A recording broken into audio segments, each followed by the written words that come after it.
perpetual disenfranchisement of the majority of individuals who within their subsistence commit themselves to society, even though we have for a long time lead them to the issue of their being for in and of itself.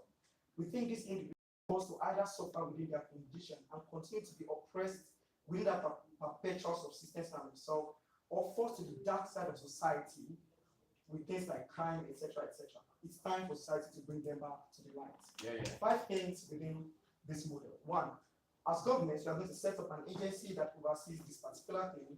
We think we are going to likely, as a state, already have some sort of database, but if we don't have enough database to access all of the sort of poor people that exist in society, we think within this agency is also the responsibility to be finding all of this particular stuff and ensure that we have those database. The fact that we don't have them now doesn't delegitimize the logic behind this particular stance, right? We think we are going to pay them and advocate probably monthly or every 2 months, etc. Right?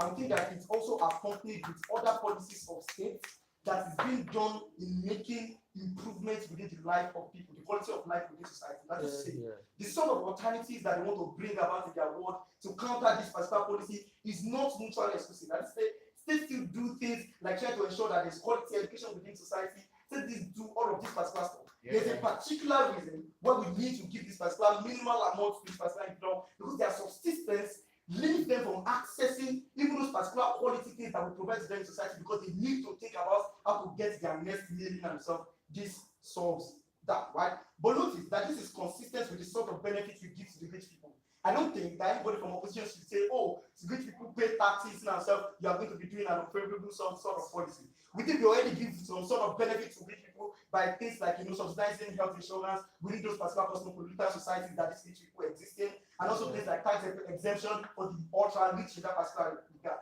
But the third thing to say here is this: the money that will be taken from public funds, essentially, right? So it means that there will be a massive reduction, right, from like the extra expenses given to like unnecessary things like extra money for politicians within allowances. I think the policies of states always use that kind of stuff. I say when we prioritize a new goal within society, we kind of limit some other expensive allowances that we give to other people that do not necessarily need those particular money. We divert those funds to the particular other side, right? This is because there's an urgency for this particular policy. We think it's valid. But lastly, right, we think that this is about choice. Right? So it means that we are going to give them the opportunity to choose this. But we agree that most people would likely choose our side of the house because they don't really have that particular option, much option on their side of the house. Right? But we think this is for the short run on our side of the house. We think in the long run, this instrumentalization of choice allows for the opening up of the multiple choices of this particular poor people in the long run at the end of the day. Right? This policy is going to be stopped. We think that it is easier for us to be able to do this, given that these people also want things like family at the end of the day. So it means within this particular short term, they are likely going to concede to our policy, but when they are effective enough, that's when they have opened up the sort of choices and the ability for them to make those money above the level of subsistence, they are likely going to opt out, and the state is going to make sure that those particular opt-out exist from this particular policy. Notice this policy is a short run, it's about poor people. Welcome there, the punishment is then be given for people. Please guys, calm down. Punishment will be given for people. This is very important. Punishment will be given for people who already made the choice and considered into this policy and still go ahead to give birth in that particular regard. Right? So we are going to sensitize these individuals on things like safe sex so that they can be able to actualize within the relationship themselves. So we are not going to stop people from family and marrying themselves. We can still have sex in safe sex themselves. At all. Let's talk about the principles of this. Before that, in the first majority, just give us an idea, since you have mechanized me a lot. Give us an idea how much you're going to pay these people. No, I think right, there's already a nuance of what the best subsistence means for these people to access things like food, for these people to access like it's obviously not something that probably they are going to start building company or something like that. Come on, guys, it's about the subsistence now itself, right? Final note, in principle, in the vast majority of instances, wealth perpetuates itself. Two things like inheritance and all of these particular things and so on. We think in that exact similar vein, poverty perpetuates itself through mechanisms like inheritance, inheritance of those particular poverty, lack of access, which is literally not easy for the state to arbitrate, given that the state needs to stand on a specific position. That is to say, we have to give everybody equal platform. So we cannot necessarily say rich people should not be rich anymore within that particular society. we change that particular mechanism and just stop and just kind of alleviate these people from poverty. We think there's a need for us to take step by step, both short term and a long run sort of mechanism to allow for this alleviation of poverty at the end of the day. In principle, the recycling of that poverty is an harm to the vast majority of those in the class in society. We think it's legitimate for states to take this particular action. So how do we do this particular thing under this principle? We think that what it means is this: those that are bettered, for example, those poor people that have already bettered in and of themselves, right, can cater for their children and themselves. It means that they can, leave their poor jobs and try to seek for better jobs than themselves, since their subsistence that is already catered for. They don't need to think about, how to feed their family within that particular gap, right? Because we are catering for that particular like underlying subsistence. It means they are able to access better jobs in and themselves that are able to, effectively make sure that they grow on that particular long run at the end of the day. But notice, with things that it means as a poor person, you can focus on acquiring, high-level skill, right? You can focus on all of this particular stuff because you don't need to think about where is the next person you are going to get your meal at the end of the day. But we agree, right? Secondly, on principle, we are instrumentalizing the choices of this individual. But it is consistent with the state, for example, giving tariffs to limit you from buying exotic cars in and of itself, right? Because we give an avenue at the end of the day for expanding their choices for the long run. How? We think when you have better skills in the future, you are able to access better jobs in and of itself. So it means that you are able to have a better life by consequence. But also, your children would have better access to more education, mixing with rich people, and going to the same public university with all of those particular rich individuals in that particular society. It means you are expanding the future choices of your children themselves. We think it's consistent in ourselves. This instrumentalization of choice is a valid sort of thing, right?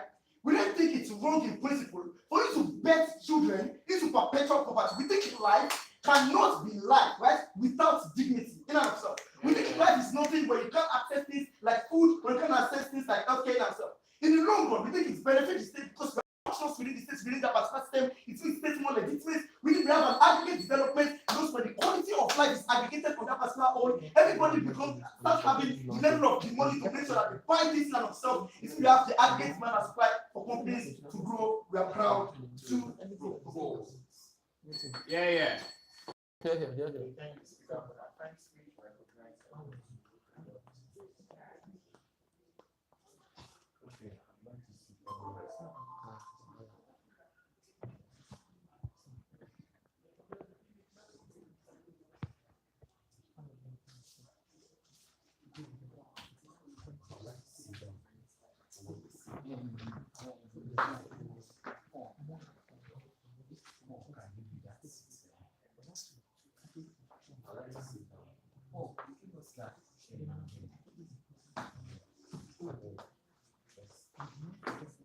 Let me just try and manage it.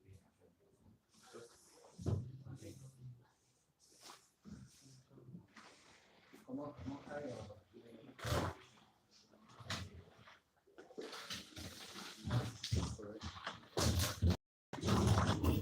Just next time they call this guy Kid Rubbish, you want to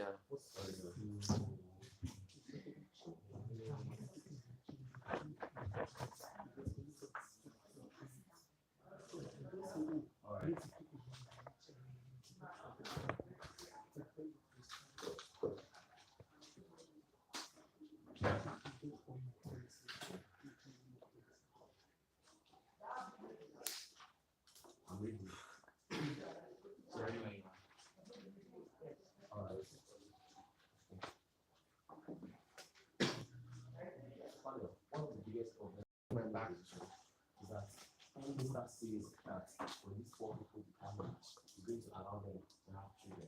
It means that he concedes that there exists room for economic mobility for these poor to become rich. But the problem with their policy is that they create a harm that in some instances becomes irreversible because we think that there is a limit and point to which people are unable to significantly have children. So say women and menopause. Most importantly, if they say that you can adopt, we think that having your own personal child will not expressly mean the same thing to this individual. So we think that it creates a harm that in most instances is really like cannot be like accounted for. We think this is something that is significant, right? But then we tell you that they don't necessarily show you on principle why it is fundamentally justified to attack something as fundamental as individuals' ability to have children.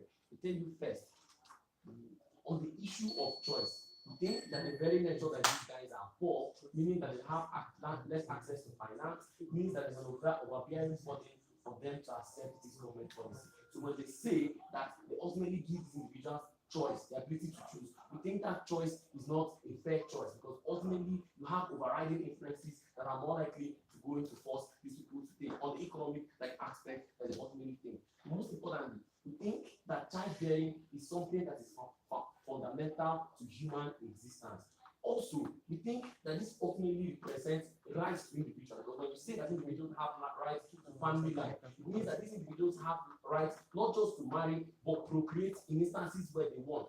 What you do when you commercialize this, right, or when you pay people not to have this, is that you create a market for rights, right? Rights no longer exist expressly. It's akin to creating markets where you can buy individuals, say, vote or right to free speech, where capitalists could pay people not to speak for a particular period of time. And this is what these guys ultimately do. They don't justify why it's morally justified for people or for states to ultimately capitalize individuals' rights, because they ultimately mean that these guys don't ultimately fulfill those rights. Most importantly, we tell you how they don't even solve the problem, and this is where we do a lot of characterization. We think, panel, that one of the biggest things that promotes childbearing amongst the poor are factors like illiteracy, like poverty, and this guy's propensity to be more akin to religious doctrines and dogma.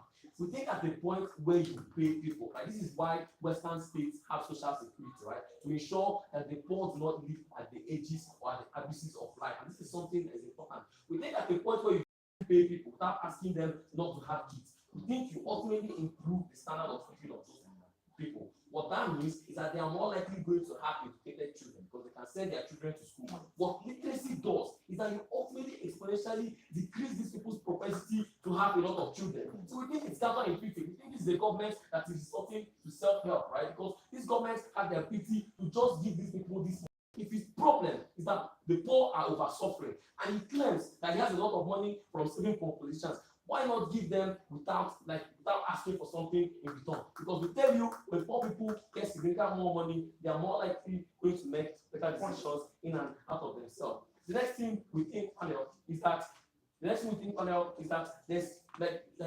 itself, they have what these guys do in opening government is that they clamor for a kind of change that will ultimately be catastrophic to this country's ability to self-perpetuate, to advance economically. Because what they want is a world where there's man. Pierre basically says that he wants a world where the vast majority of the poor buy this government policy. What happens when poor people stop having children is you get a society akin to China. Because the whole idea of the developing world, people who are more likely going to have population issues amongst the poor, is that labor is cheap within these countries. Right? This is like the economic, the comparative economic advantage for these countries. Right? This is why companies are more likely going to leave the West and come into these developing countries because labor is cheap. When poor people stop having children to the degree that opening government wants, you already get a world where these countries lose their comparative advantage, and you are more likely going to get them lose those economic incentives. If your comparative is that we should give them money, why should they give them? We think you are the one that incentivizes them to continue to bet in those perpetual poverty because you say that they have no literacy. No. We tell you that poverty has a direct influence on individual choices. When people are poor, they are more likely going to have more children. When people are poor, they are more likely going to have less access to education, right? Literacy. When people are literate, they are more likely going to accept things like family planning. When you give them money, you give them the ability to have access to things like education, like literacy for themselves and their children. What this does is that it exponentially increases their ability to make the right choices. The reason people are having so much children because they are less likely going to school. The next thing we interrogate panel is that the whole idea of paying people, right? Paying people, bailing out people. Because what these guys are basically saying is that there are some people who are not doing so well in society. Let's bail them out. Let's give them free money. And we think this is counterintuitive. We think the idea of how bailout works is that when governments have so much money that they want to bail out certain sectors, government bail out people with economic that have shown their economic the propensity to expand wealth, right? What poverty of itself entrenches is that these people are poor because they lack economic acumen. We think that if government wants a society that wants to create more wealth, the incentive should be to bail out industries that are going to create wealth within these poor communities. So the idea is to give money to the rich and not necessarily the poor, because the rich are more likely going to be like economically more savvy and make our money within this poor community. Don't think it makes economic sense for you to give poor people money. But the problem with giving poor people free money is that they are more likely going to spend it and not expand it. So these people are more likely going to fall back into poverty and neglect this money. So this money is not only going to waste without any real economic benefit within society. Last thing to tell you is that this policy is less likely going to work because we think that outside poverty, there are other overriding factors that also make poor people have a lot of children. Things like religion, right? Religion basically tells them not to use contraceptives. We think what these guys will end up doing is that they won't just end up paying them not to have children. They will also have to pay them not to go to churches because churches will tell them not to take this money because there's no solvency in their world. They solve poverty, they don't solve lack of illiteracy, they don't solve the effect of religion on people's childbearing and all of that.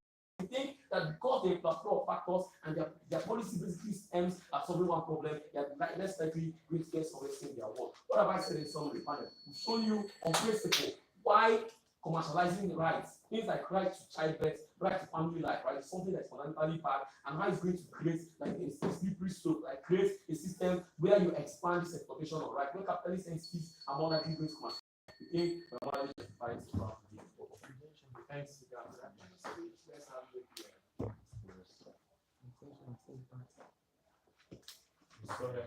Kosi the bars. Sorry, Mohammed, I don't remember that pen. The red one. When my own pen. The one.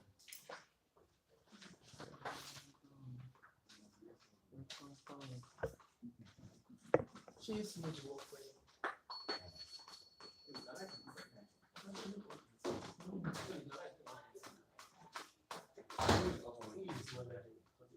Guys, turn off the timer. I'll stop it.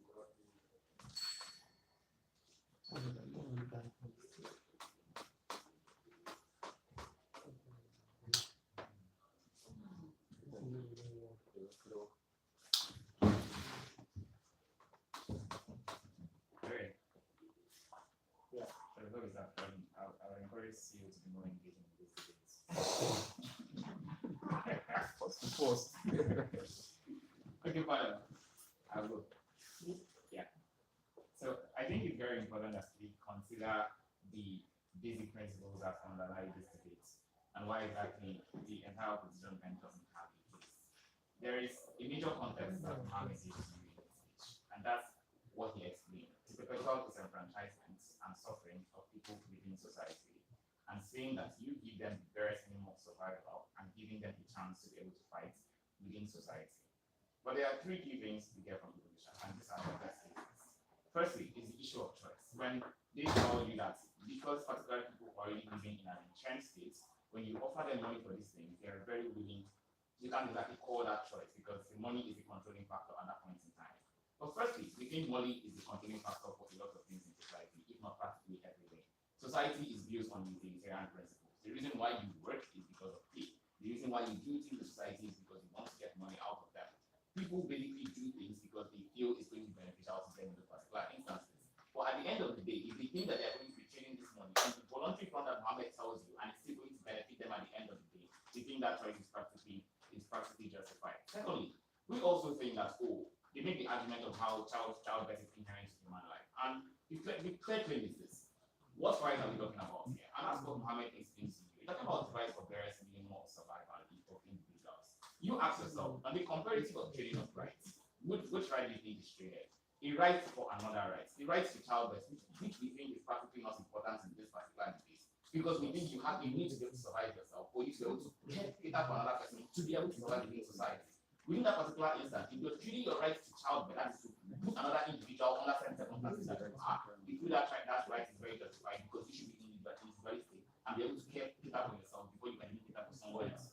But more importantly, when you talk about countries using comparative advantage of labor, we think two things. Firstly, your policy only entrenches poverty in a particular area. Because if you want individuals to keep on working for cheap labor, then it means they're not going to have any assimilation of the cycle or of the ladder towards getting rich in those particular instances. It means they just keep getting peanuts paid for something that's not going to elevate on our status.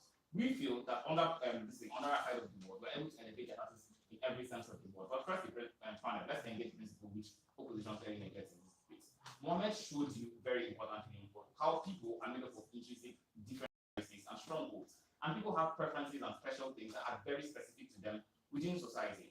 What does this exactly mean? It means that these innate characteristics actually belong to these people, and it's ultimately up to them to decide what they are going to do for themselves, or how these particular things are going to cater for them in those particular instances. As long as the action doesn't harm that particular individual or doesn't have a third party, we feel those individuals actually should be able to make a particular decision. But more importantly, as long as these particular decisions are things that are made up of things that they own in themselves, we feel these are services that they can offer, or these are things that these people own. The ability to give birth to a child is something that actually is inherent to a particular individual. But the fact is that it belongs to that individual. So it's ultimately up to me to decide whether I want to give birth or not. That is the choice of that individual, because I'm the one who owns my body. You can't tell me what I'm going to do in those particular instances. But more importantly, how do we think this is still basically ownership of their bodies? Because, like you said, these particular things are actually not inherent to life. There are people who can stay without giving birth to a child, and they can survive the rest of their lives and live very happily. Like, childbirth isn't tied to self-actualization within society, so you can't exactly say it's inherent to life. People can basically survive in society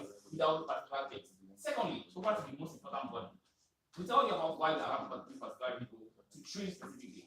Firstly, because of what it does to children, and secondly, because the state has its means to do so. I'll think about that the need to do so. But before I do that, We're talking about people who want to have children, right? But then they won't have children because they want to stay married. But secondly, and most importantly, you guys concede that there's an ability for economic mobility. So it's not like they are giving birth to these people into guaranteed eternal perpetual poverty. Fine, it's talking about the assumption here is that the people that are going to come get this one are people who want to have children. But that's not the truth. There are people who actually want to benefit their lives better, who feel that these are things that they can give up without necessarily having to give birth. It doesn't necessarily have to be, oh, you want to give birth to do everything in society. That's what the argument is particularly. But I'll engage the other question within my speech. It tells you primarily how there is, because the state is actually do so, in the fact that it's primarily affected in those particular states. Firstly, because of the increase of crime within societies that are based off on care within these particular children. When poor people give birth to children that they are not inherently being able to take care of, it makes those children lack the ability of socialization and proper care to be able to raise them in the values and the way society wants them to be raised. It means society, these children are more likely to go outside societal norms, go outside societal values, societal training, which more importantly crowds the state on two important fronts. Firstly, it costs the state a whole lot more to maintain values in society and maintain this wayward children towards ensuring that they actually stay in those particular livelihoods. But more importantly, we also think that they have an increased vulnerability or exploitability within society. It means that you force the state to be able to expend energy elsewhere in enforcing laws against childhood labor laws, labor laws against children, or abuse laws within those particular societies. We feel those particular things will not exist on our world if these people have more triggers. But more importantly, you also re-entrench poverty in those particular instances. So we don't think there's going to be an aggregate development of growth in that particular state where you have more people that are going to be entrenched in society and you don't give them the means to be able to rise up those particular things. The reason they're able to rise up over our society is because of two things.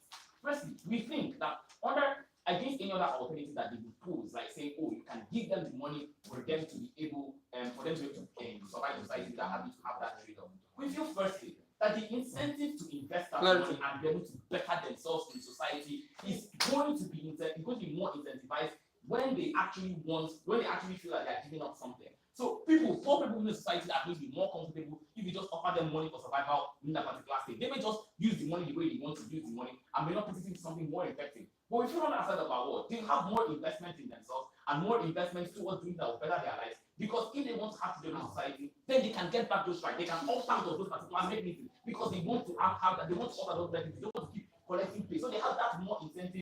We want to break away one that just giving them this money for free. We feel that trade-off is very important for them to characteristically be able to invest in themselves. You see, otherwise, these people are not going to be able to do so. But more importantly, you give them that money to be able to access these particular things. And the problem here is this: it's not just about access, it's about how they access it and the incentive to access the particular things, which will tell you exists on our side of the world because of that particular trade-off. But more importantly, on the counterpart, we think that this is primarily important because on the basis of having these children being able to not decide for themselves, it's more important that the state decide for that particular individual and the child into the kind of world they are born into and the kind of world they get to survive. We want to better the individual that's going to give birth to these particular children, that's going to give birth to the state and betterment of the society at large. Very proud.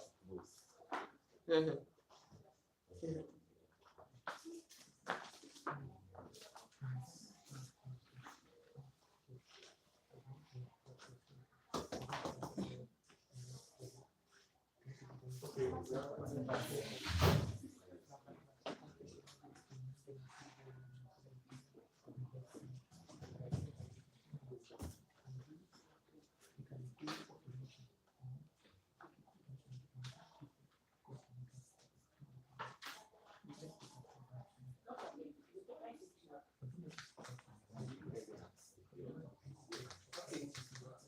that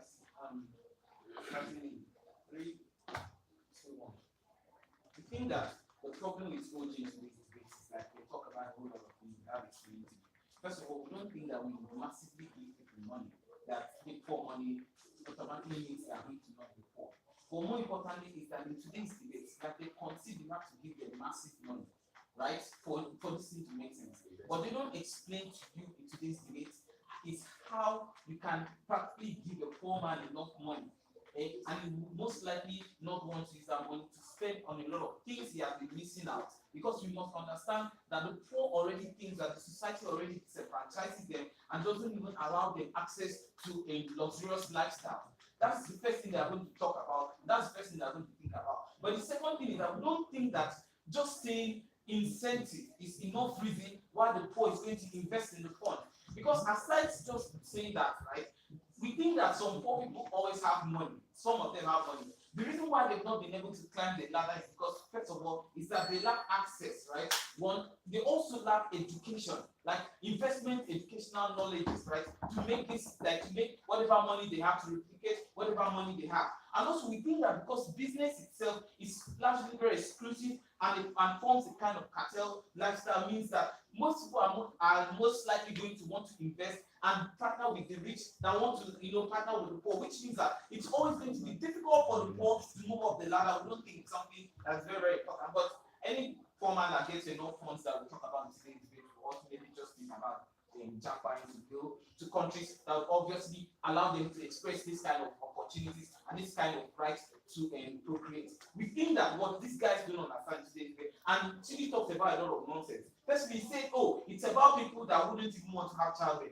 It has nothing to do in today's debate. Because this debate is about people that will primarily just want to give birth and think that we must concern ourselves with this kind of person for today's debate. The next thing they try to talk about in today's debate is that they say, oh, we think that cheap labor and the rest of them, blah, blah, blah, is something that is bad in the society.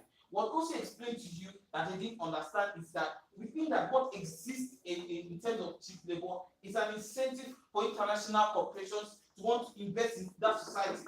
What that does to you is that even though it's cheap labor, right, there's an opportunity for these guys to invest in your country. When that is absent, there's really no incentive because what's the coming to countries that I can't invest, I can't make profit if I'm paying so much for labor. We think that that's not something that is that will concern ourselves. They say the trade-off of childbirth and money is about choice, and it's a good thing to say. We say, Kosi explained to you that first of all, it's most likely that people are going to opt in because they have no choice. They are poor, they will most likely opt in. They say, oh, it's a valid trade-off. We don't think that governments, especially in today's world, and by virtue of social contracts, should subject their citizens to making such trade-offs. We think that government should exist to propagate and allow those establishments and the fulfillment of such rights in its entirety. We don't think that you should trade off your right to procreate. We don't think that you should trade off your particular rights or like particular desire to have kids just because you want to make money. We think that is something very, very. But they say, oh, we think we want to eradicate kids from the road because they are menace to the society, blah, blah, blah. We say that governments can have other alternatives, other options of like adopting these kids, providing social welfare system for these kids. They say it's not mutually exclusive. We say if you think that it's working, right, if it's good, then we can expand it. There's really no problem with us using this money to expand it and having a lot of childcare services. And we think that and they can ultimately give this parent bailout. That's the problem. Let's talk about what Kosi explained to you. First explanation was economic bailout. Because this debate is about economic bailout for poor people, right? Like the question is, right, when government wants to, like when anybody wants to bail out, the first thing they talk about or they think about in its entirety is one, the ability for this loan or this money to be utilized properly. First thing is that the poor don't have a track record of particularly showing success with whatever they get. We think that you can't necessarily say, oh, all of a sudden they're going to have an incentive to become better and move up the ladder. We say, especially I explained to you, that they are most likely not going to invest in this money because there are structures, they are most likely not going to succeed because there are structures that stop them from succeeding. But more importantly is that we don't think essentially that the poor can move out and move up the ladder, because we must understand today's game, even without economic bailout and the rest of them. Why is it important? Because they say, oh, the poor propagates the poor and brings out all those things. We say that there's always going to be that idea of self-determination and the idea to break glass ceiling. Historically, there's precedents that people can ultimately grow from the poor background to becoming rich, even though that they have kids. That's not a contention in today's way. We say that we can allow people to continue to ride on those motivations to become better in society and to become rich. We think that that's something that is important and we will support it. Switching, nothing. Engage OJ. The next thing we talk about is on the commercialization of rights, because this is important. But Kosi explained to you in today's debate is that government should not trade off. Government should not provide an avenue for people to sell off rights, because we think that it's fundamentally immoral in its entirety. We don't think that government should allow individuals to sell off rights that are very important, rights that they owe dear to themselves, and we don't support those kinds of things. Next thing, so whether or not these people become the future end of us, these people, given that society caused their situation, holds them in partition. We should not then be using these people as company slaves anymore, since they have alternative of, say, automation or other incentive of raw material and tax incentives. So point. This doesn't make a lot of sense. So let's talk about sustainability. What Uche explained in their word is, oh, we're ultimately going to be paying you monthly, whatever thing, right? The problem with that kind of metric is that you continuously expend tax funds, tax that are supposed to be used to develop the societies, build roads and all those stuff for those sort of people. We don't think that when you essentially say you're going to pay every month and the rest of them, solve their problem, right? They're obviously probably going to be comfortable and the rest of them. We don't think that that's enough reason why they are going to become rich and the rest of them. Because what we explained was that you have to invest, give them money, probably a one-time money for them to invest and become rich and the rest of them. We think that you don't have this kind of thing, right? We think that at the end of today's debate, right, you must understand what is the government's role in today's debate. Whether they should provide services or whether government has the right to solve the problem of the poor with trade-offs, especially trade-offs that have to do with immoral trade-offs, especially to exist, a right to procreate. I think that that's something we shouldn't support in today's debate. Is this model sustainable? We say no. Government is always going to run out of funds if they continue doing this. Is it also sustainable? We say no. Because if you go to the one-time offer, you're never going to, the poor persons are not going to ultimately become successful just by having a lot of money. Thank you. Let's go to the closing of the debate.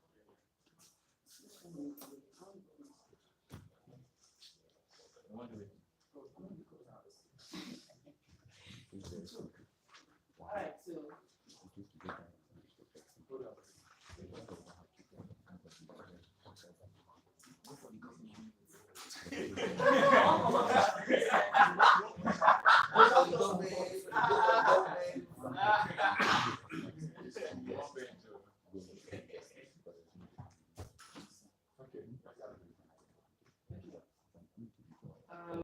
three, two, one. So finally, you get a lot of important clarifications in my speech, but before that, very that thing, opening up was basically a lot of clarifications that were not exactly sure.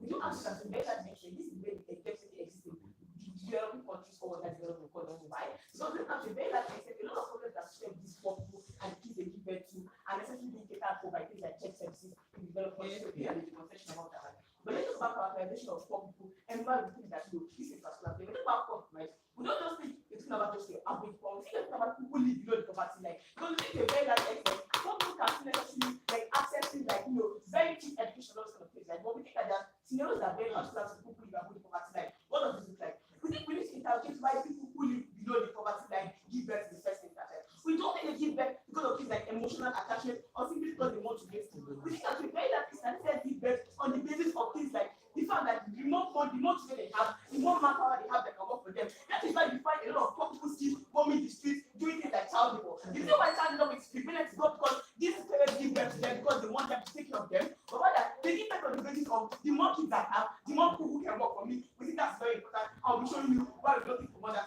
this. But see, like I told you that there is no emotional attachment. Which means that reason why parents are necessarily let their kids go and work for days, simply exchange their kids to go and work an housemaid and be treated for money, make that they don't even talk about this in the first place. Because they can let the kids go out and work as far as 12 midnight and tell them that well, you can only eat when you work. That there's little emotional attachment to this kids in the first place. But let's talk about our model. We don't think okay government model was. I'm not even about shopping, like we just think differently. We think that the very sense, but our own model is going to look like it.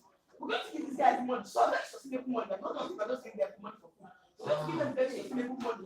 But even most importantly, it's going to be based on the contract level, right? But even most importantly, the only way you can operate on that contract is when you reach an economical level. The reason why this is important is a very large one is it cannot incentive to work hard. But secondly, the element that there are legal implications for the contract is signed means that they are more willing to not just go against that contract. It's not like you can be arrested for breaking contract, simply means you won't have to give it back outside that contract. But let's talk about incentive for this guy to come to, right? We think that what this people are making after is money. Because I already showed you why the reason why they give back in the first place is so they can have people to work for them. In a world where you give them money to be able to support themselves and simply give themselves food and take care of themselves, we don't need for them to have the children. If they really want to do it in the first place, we think the way they exploit their kids for their own benefit and simply allow their kids to go will not exist. It simply means that if not they're able to give them money that will even be greater for what they accumulate from these kids themselves, simply means that to a very large extent, there's every incentive for these guys to want something. I also in the case of coercion and all sorts of that. But let's talk about why it's just kind of that.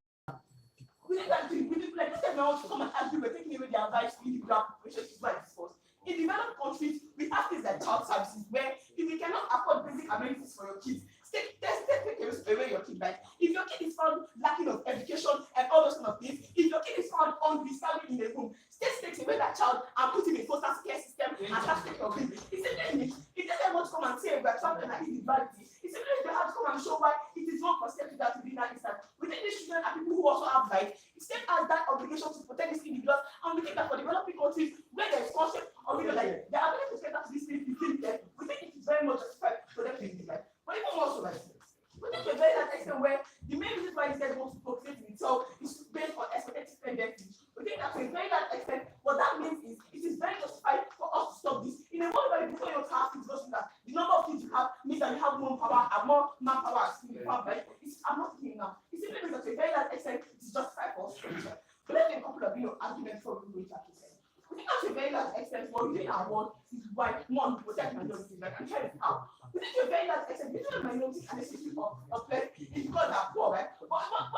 But even beyond the fact that they are poor, we think it's because of their number and how. We think that the fact that they are plenty simply means that society is able to have a reach of a lot of them, right? And because the guys are very desperate, it's simply society is able to upload of them as if entrench them. Because when you have a number of people living in poverty, it's simply that they are competing for so tiny resources, which means that the more properties, the more popular these guys are, the more the limited resources they have to fight for, make the competition is heavy, and simply their chances of actualization is something that is quite different. We think that the further the countries get obsessed in this guy's world than you do in our world. We think that was you're able to after you get it down.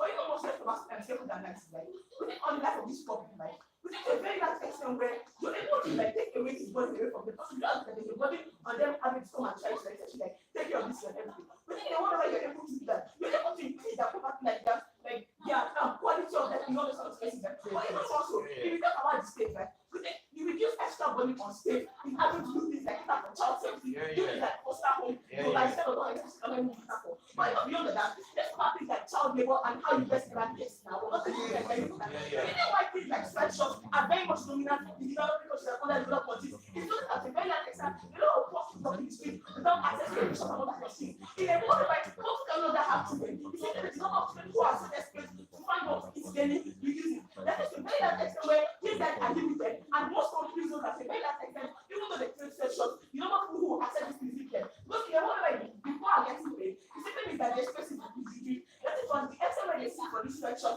is reduced. We also don't have 40 benefits which is a very large extent. You reduce things like child labor, you know things like expectation of even the West, like on this level, because to say that don't exceed you. You know that oppression that exists, and that's the one. Listen, on that point, don't you think at the point in time when you say that you should not have children because we are going to pay you, you create a market for children? The problem is, say we create a market for we take that because when we are paying them or not. They say I don't have to get both 1 or 2 million. But I think it's better based in our own world, you're able to get out to that problem that exists. Unlike in their own world, where even if you say a market doesn't exist, a market still exists like in their own world. And this is why the market is God. In their own, the market that exists, the more children they have, the more people you have that work for you. Now, what if there's a market side? You see, we're not paying your number of children you're going to have. We're paying to not just have children. In their own world, right? They say get paid for the number of children they have, which is they have a number of children. But even less for that, you have to keep at the end.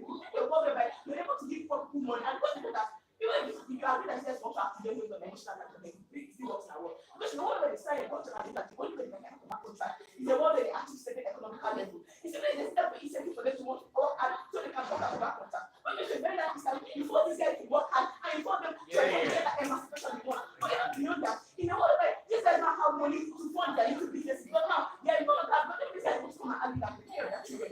But these guys don't have now how worry about how they care of their children. Let's say they put to use that money to benefit businesses that always do this. We think our one is one that is preferable, we think our one is one that's more sustainable, we are part of the government. Government.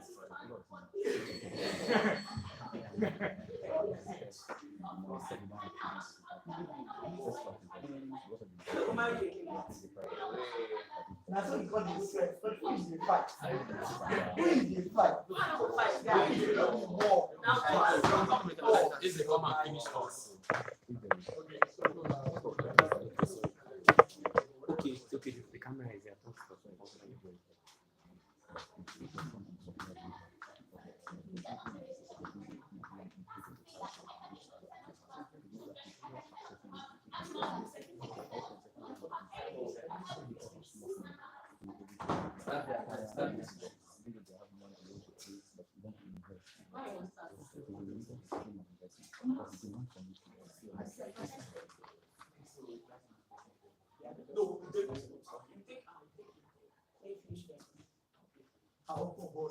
I like your confidence. First one has I like your Confidence. First one has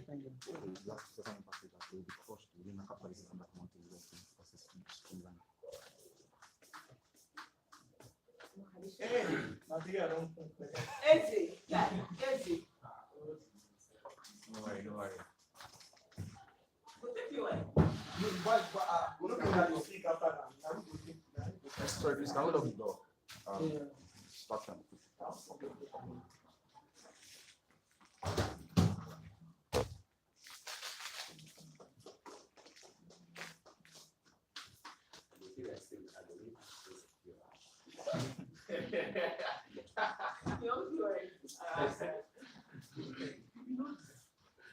No, like I believe I get that.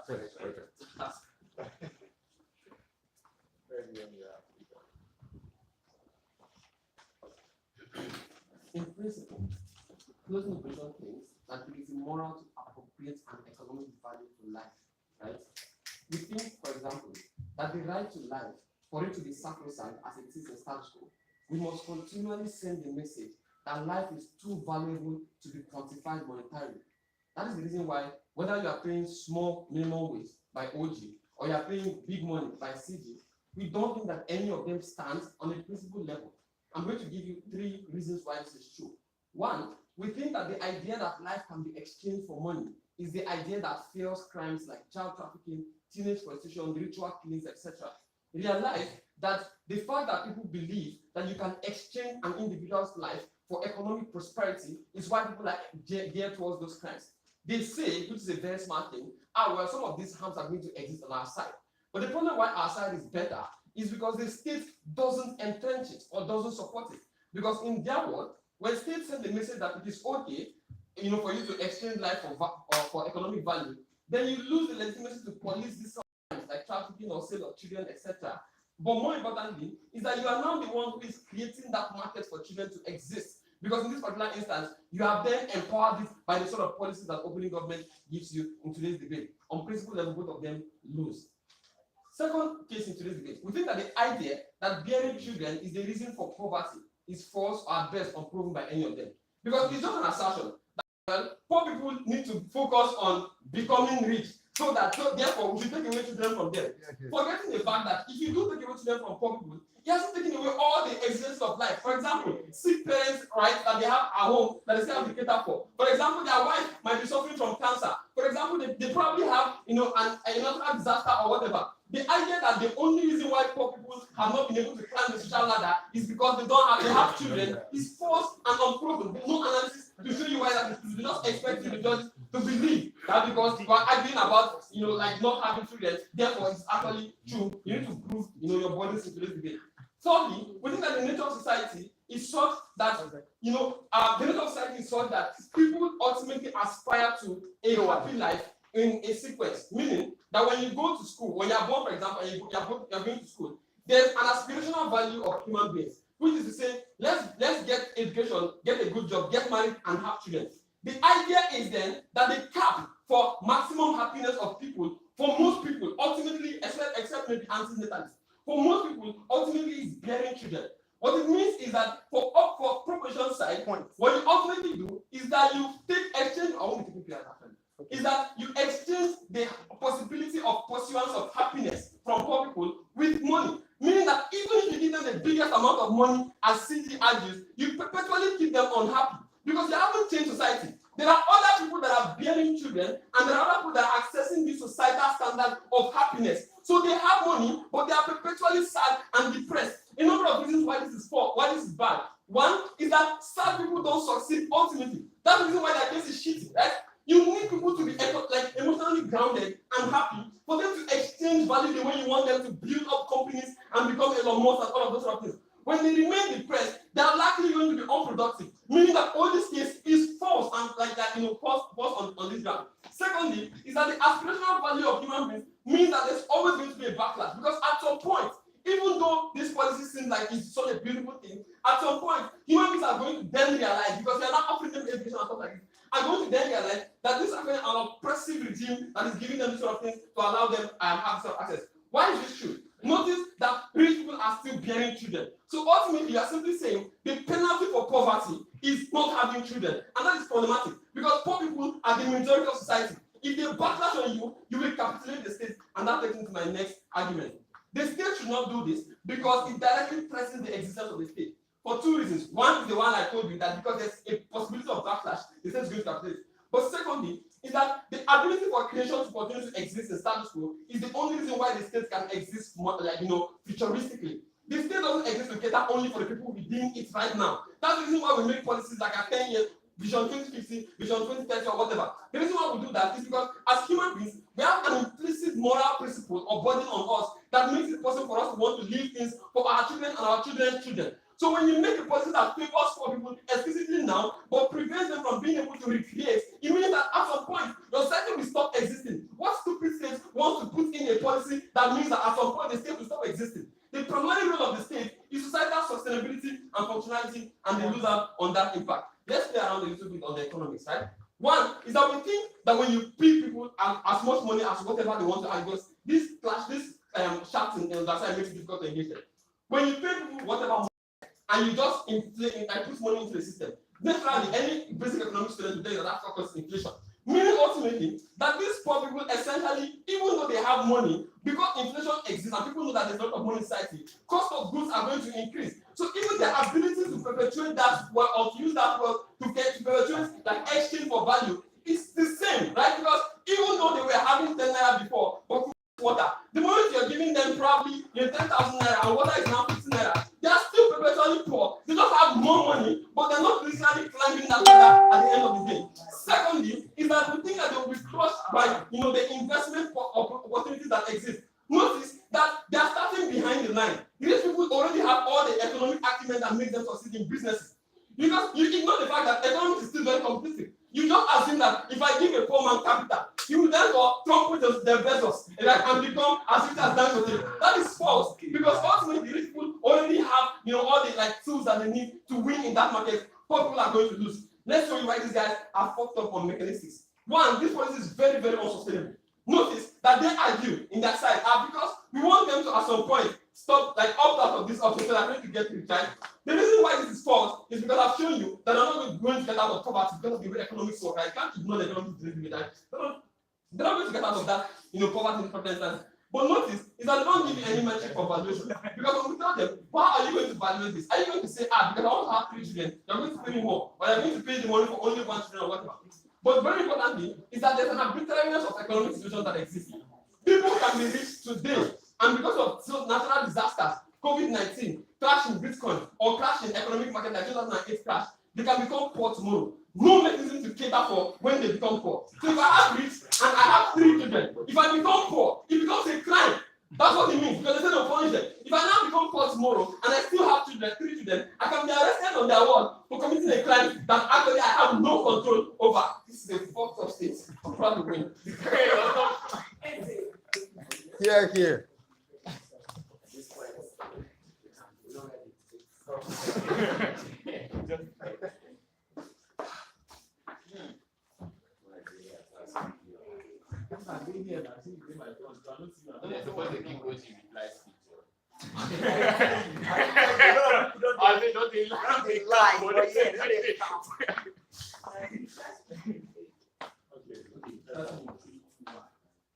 At every single point in time, the major drive for human beings is the way that they can better their life. That is the main thing that everybody considers at every single point in time. People want to be very nonsensical and when they say that people want to have children, that's the max, that is the peak of happiness. That is not the peak of happiness. The peak of happiness is when you can live a good life. Irrespective of whether somebody else is living their life with you. If you have a family, then they can live a good life with you. That is the most important thing in every single psychological and philosophical theory. And that's always good in every single world. Now, when you understand our case from psychology, what we tell you is not just the model part that is the most important thing. We give you that incentive for people to want to be better when they get this sustainable amount of money, for them to want to be better, for them to want to better their life, because they know that once they overcome that below poverty line, they can be able to give back. Then that means that even if these guys argument that the maximum form of happiness is childbirth, we take it now one because that's now what incentivizes them to want to get to better their life, and that incentive is a piece of money to prioritize consultation. Now let's go into OO. I'll take it. I'll take it.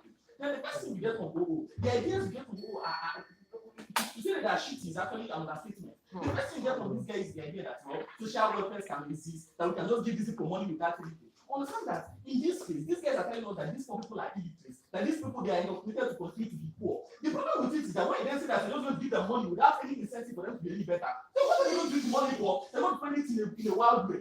On their own best case, people say that what people are going to spend the money, they're going to use those people and stuff like that. Even if in their own word there is true, we still believe, like they also believe that what they want is self-actualization for listening to view themselves. So even if that was people's self-actualization, in their best case scenario, we still take it as a self-actualization, so we're still doing a word of good. But then again, that's the incentive that we give them to be able to work harder, to be able to create a family in the future. We think that's going to make them work a lot harder. Then the next thing you get from these guys is the idea that there's going to be poor use of money. I already told you how that's in and of itself very nonsensical because of the incentive we give them to use to make better use of their money. Then the main thing you get from these guys is that tax is meant for development. Now that is what I want to hinge on their particular case. These guys say that tax is meant for development.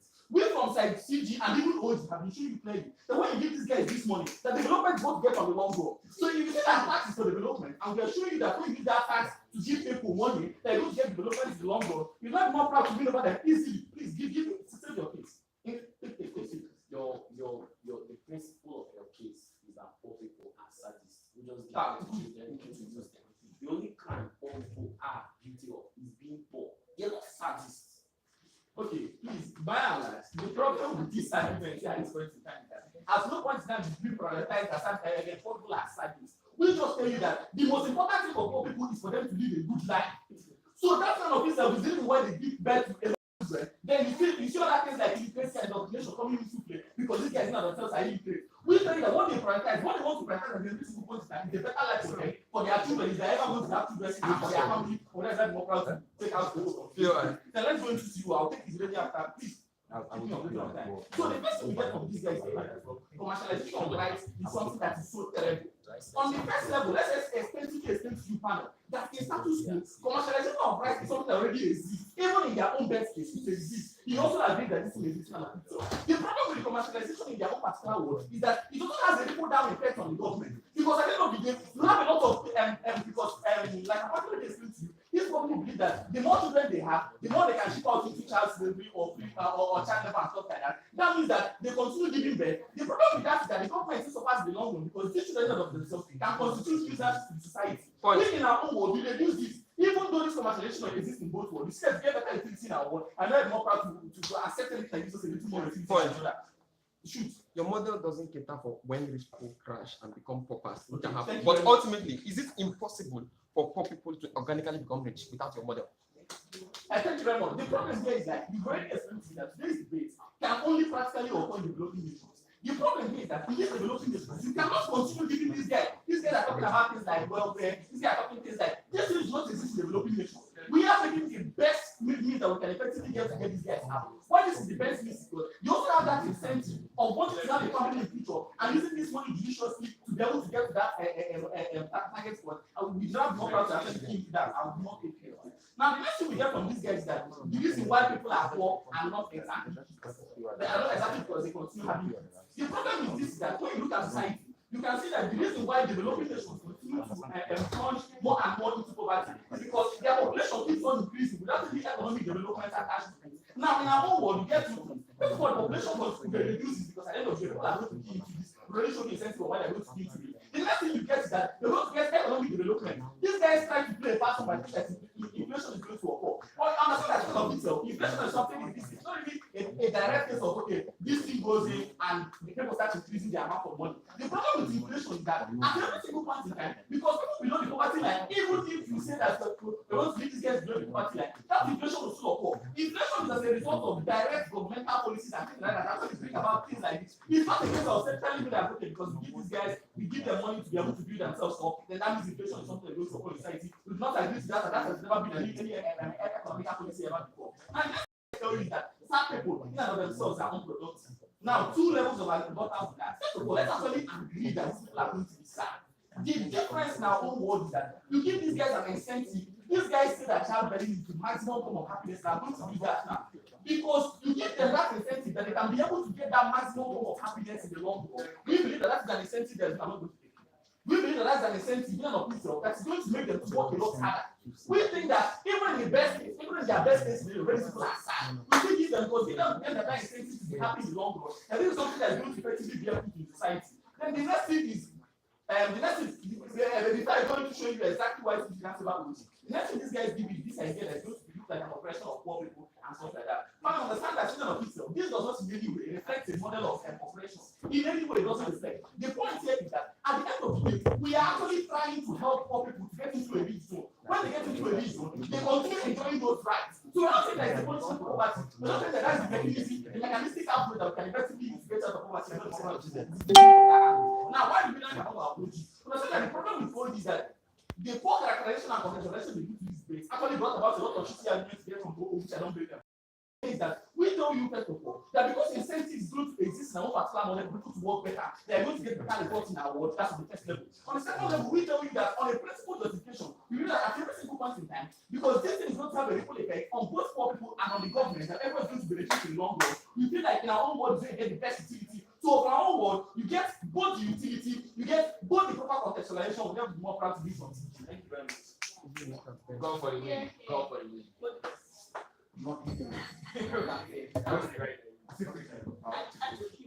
Yeah, I know. So So I will keep opening up.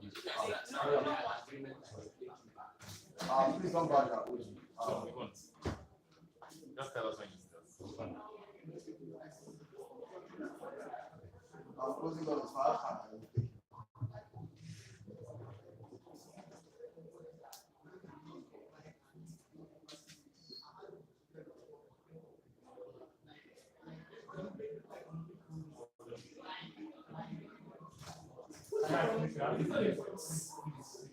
get the fuck out of there. Move out of this place. Will you get the fuck out of that place? Okay, what kind of chairman? Oh God. You're annoyed them.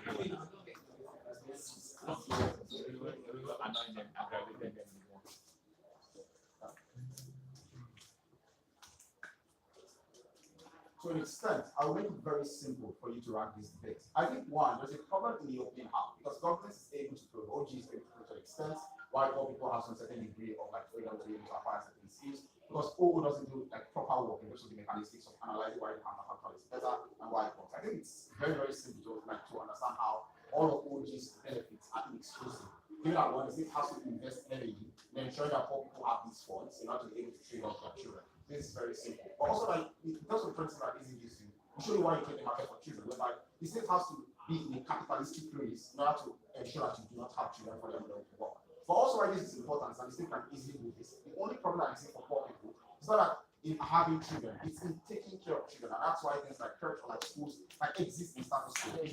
All of their benefits are exist in our world when the state creates all of this infrastructure for the poor who have like their children taken care of. Also, it's better in terms of productivity. See that you can derive happiness and see that your children exist. Notice that TV says, well, the state takes away your child. You don't think the state does this. What the state does is take away the responsibility of you having to take care of that child, not your ownership or deriving pleasure that that child succeeds. We think that that's enough is double incentive for why individuals on our own side are likely to be successful, why ACSQR is important, because poor people are organically more successful in our world, given that they have the same number of capital on both sides of the house. I'm going to show you one reason why we win this debate, even though you don't consider any of the like principal argument that together happen with easy.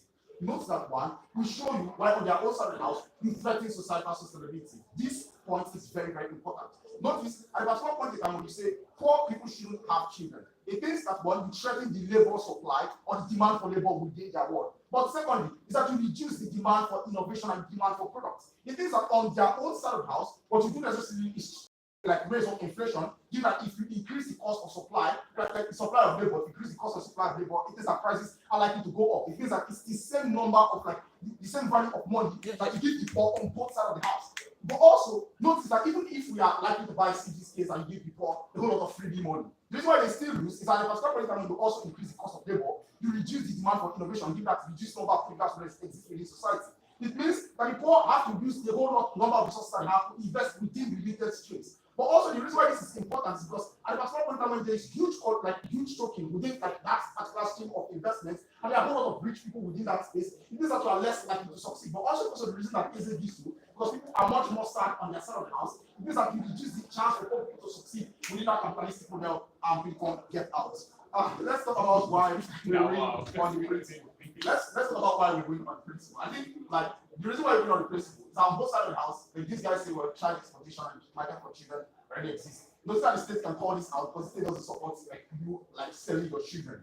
On the other side of the house, there are two things why this is true and why this is very, very terrible. Because one, the state says that the value of life is something that can be equated towards economic gain. So for the fact that you want to like be rich or you want to live a comfortable life in society, you should trade off the life of your children. What happens in their world is that individuals who are rich, like who were once rich individuals before and became poor and now have children, have to sell their children to live a good life. It means that it's a market that the state creates, but also the state can never call out this market. And this is why this is very, very important. Is that like capitalists can then see for children from like places like places to like to the Congo, now to be able to like engage in like things like child slavery or child labor. But the state can never call this out, given that the state already says that you can trade off life. But also, I feel the state is going to be oppressive. Is that then, at a particular point in time when you say that we should value the life of generations now to the life of future generations before, notice that this ignores state responsibility to cater for generations in the future. What you also do is that you tell the states that you can apply inertial theory of economics when there's economic crisis and largely trade off like the finances that future generations have like need to have instead of largely like investing, like in ensuring that maybe the economy like is stable again. What you are likely to do is to dole out huge amount of resources to individuals that's likely to put up the like the rate of inflation and also going to harm people. We think that this is not unsustainable. I think like in terms of the principle and practical outcomes, it's clear why closing of the show is the debate.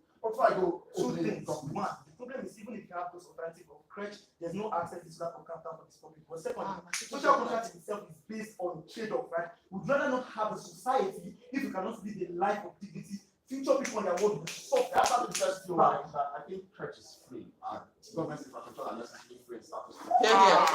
I think government also can subsidize all these things. The same money. If the state isn't like paying for your child, the state can pay for you not to have a child. The state can pay for you for the responsibility of you taking care of that child. They are never able to prove why those values are symmetric or like largely the value of you taking care of your child is increased, or they are paying, or the state is going to pay less for you not have for you to not to have a child. And why that equates like to a certain extent. I don't know if this is clear, but I don't think it's largely able to prove why the value of you like the value that the state is going to pay for you not to have a child is also equal or largely reduced as opposed to the value for the state taking care of your child. I think that's also clearly important. I think the answer to your second PR is that the poor doesn't get to have any form of dignity on the outside of the house, given that they don't have an access to live a better life, but also they don't have the capital to come out of their poverty, given that OG consider these guys are likely to live in perpetual poverty outside of the house. CG says when you liberate these people, we are unsure how that's like necessarily true in itself. But I think one important question about answers in the debate, which is why government then chooses the debate, and they never prove why the reason why you are poor is because you have children, because that's the narrative that you say on the side of the house. That's have to defend. They are never able to defend this for the whole 28 minutes of complete speeches on why